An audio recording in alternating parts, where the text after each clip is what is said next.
Last but not least, Norman Parke, good to see you, brother. You alright, mate? You good? Hello? Fine. Good, my man, you? good. Last but not least, yeah. Good show at the weigh-ins, good prank. Yeah, but they want me to do all this stuff every time. Push, talk, shit, push.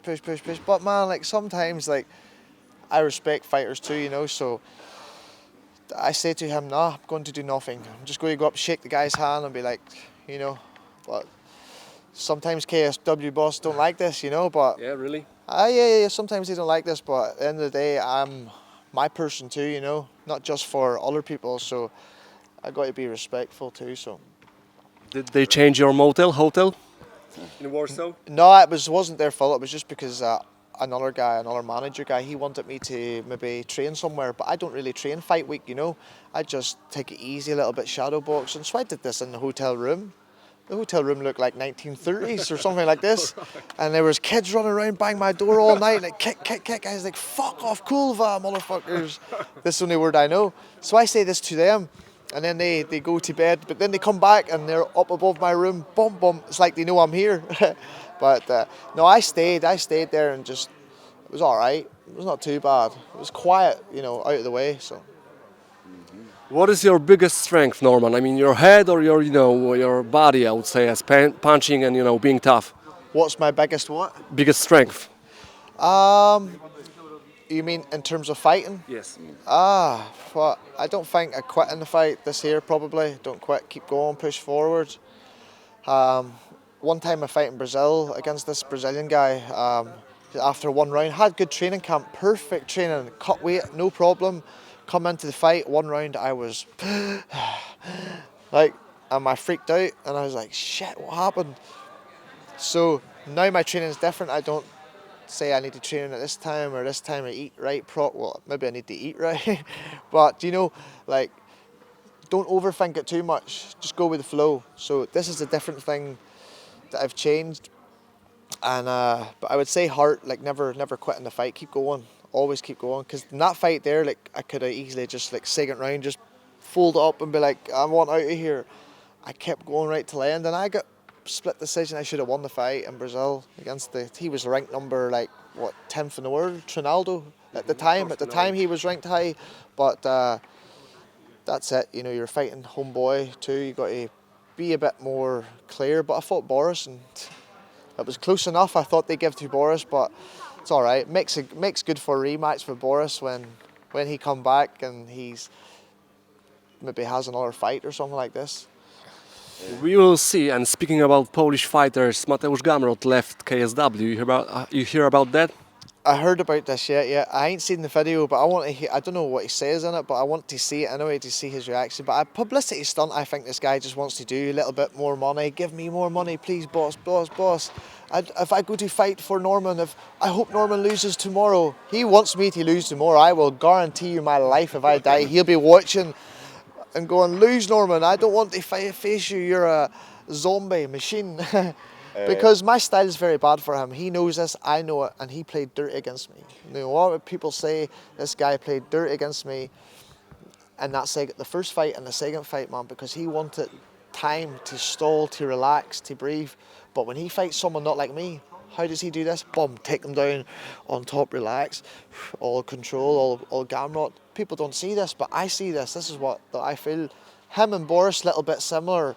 I think when it gets to a certain time in the fight, he can get tired a little bit, but his wrestling is better than Boris, so he used wrestling to get the boys down and control.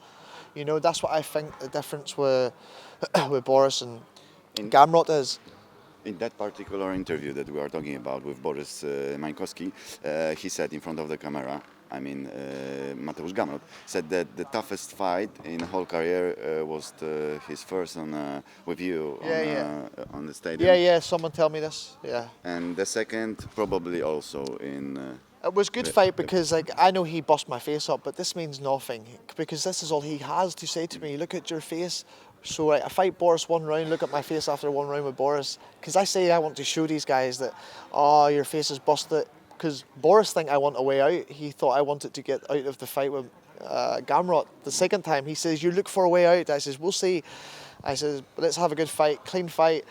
So like that was no different from, you know, the Borys fight in Gamrota. It was the same type of fight. You know, I was a little bit more pushing forward, more punches, but if this fight go for 5 rounds, I don't think Matthew can do this for 5 rounds. I think I make him quit in the 5 rounds for a fight like this. And I think he knows it's very tough fights, so he wants to get maybe a lot more money. If I win this fight tomorrow night against Savinsky, then that means I'm in title for maybe interim title, or if he wants to jump ship somewhere else, then let us boys fight for the belt. But I don't think he go anywhere. I think he stay because this is his home country, big promotion. Why would you want to go somewhere? One question, because people say he left KSW for UFC. No, his contract's still there. He's lying. He lies. He lie about this. His contract's still there. I know for a fact, like true. So I hope you're watching Borys Mankowski TV. I shouldn't promote you, but anyway, I hope you watch and tell your boyfriend that he's no contract. Contract's still there. He just wants to get a little bit more money because he knows if I win tomorrow night, I'm coming to get him. You show, as far as I remember, you show all of us that you are really tough with mental things. So in your head, I was wondering, it's just you, like Irish fighter, or you just work with someone? No, I don't work with no one, mate. Just when I fight in UFC, I was a different fighter, you know, because you sit and think. You get money, half money, show half money. It's like a lot of pressure, you know, lots of pressure. At that time there, now, since I left the UFC, I'm like watching some of these guys do this, what way they do things. I'm like, fuck this. Like Donald Cerrone. Just do your thing and don't worry about it. Don't think about it too much. So that's what I do. I just say, fuck it, let's do it. Let's fight. That's my mentality every time. Because you can think about the fight and stuff and get a wee bit nervous.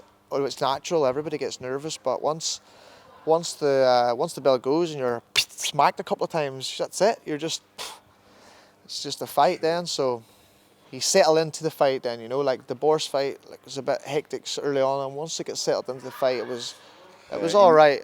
Sorry, in media you are well known as a controversial fighter and who likes to make a trash talk. Tell us, because I remember our interview after fighting Borys Mankowski. Tell us what is the truth of Norman Parke? I'm just laid back person, you know. I don't think a lot of people can take my sense of humour, but I'm laid back, you know, just like to chill. No different from anyone else, like to play some video games. Maybe I'll not say some things on camera, but I like to chill out. You know what I mean? And just play video games. I don't really do too much, really. No different from anyone else. I just fight. That's it. So. What I mean was like, is it directed more than, or it's natural that you make some trash talk with your opponents? Like I knew the Mafia, the Gamrot fight was someone I had a lot of beef there. I knew because I said to him, look at you, you're like 12 wins, no losses, and you fight KSW, they protect you, start from this for the first fight, all start, and then he's like, yeah, what are you talking about? You fight some guys, but you lose, good guys you lose to. And I'm like, yeah, because I fight them in their home country and I get whacked over. So I fight tougher boys than you, not like boys that favour my style, like what you've been getting. So this is where it all started, you know. So we've got a grudge match there, definitely. But Savinsky, Arthur, I've got nothing for him. I says, man, I don't want to say nothing to you. Shake your hand and let's put on a good war. Last question, Norman. What is wrong with the weight cuts? Now you're fighting in catch weight, and then you didn't do the weight. So what is wrong? No. We here. So when I fight Matthew, or the last lightweight fight where I made the weight, I cut 14 pound, a little bit more for Matthew, but I cut 14 pound like last night to today. Fine, no problem, easy. I came down smiling, happy face. I have IV now. I'm like filled the way up again. But now I just need to get my weight a little bit lower when I come into fight camp, you know, get my weight to like maybe 80 kilos, not 85 kilos. Like I would usually walk around 85 kilos. Now you get to 80 kilos slowly, bit by bit. Like start 16 weeks. This is what I need to do. Start 16 weeks. I make lightweight, no problem. No problem. All right. Okay. Just be a wee bit more dedicated. Stop eating buns and cakes or any of that Polish salami or Polish, I don't know, pig's feet or something like this. Have Whoa, you seen something You saw it? Yeah. No, I've seen it, you know, but I've never actually tried it, you know. You know the dried meat that they do, like. But I would try it. I would like something's a little bit whoa, but I would try it. Like Alright. I would try anything. I'm Yeah, just brave, that type brave. of person. I would try anything. The situation, have you seen it? What happened? No, I just heard like one of the fighters on the card here that because he It's supports. common in your country? Yeah, but not, they wouldn't. It wouldn't go to them extreme. Oh, They wouldn't go to this extreme about doing this. Like so, it's Polish are crazy. Polish fans, you know, football hooligans. But yeah, that's what they're passionate about. So they like to fight. Polish guys like to fight too. So lots of Polish people live where we live too. So and I got lots of fans there. There's this gym. My friend has like a little small gym, and it's all Polish people who go to it. Like 12 Polish people.